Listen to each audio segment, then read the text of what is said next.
አዲስ አበባ ውስጥ የቤት ዋጋ ለምን የተወደደ ይመስላችኋል? ብዙ ሰው አልሚዎቹን ብቻ ይወቅሳል። በሪል ስቴት ገበያው ላይ ግን ዋጋን የሚወስኑ አራት ዋና አካላት አሉ። የመጀመሪያው መንግስት ነው።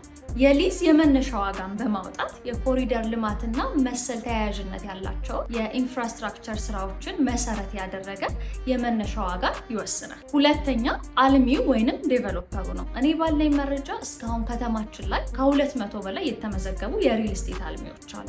እነዚህ ለገበያው አምራቾች ናቸው። በገበያው ላይ ያለውን አቅርቦት የሚወስኑት እነሱ ናቸው ማለት ነው። ሶስተኛው ባንኮች ለገበያው እንደ ሞተር ናቸው።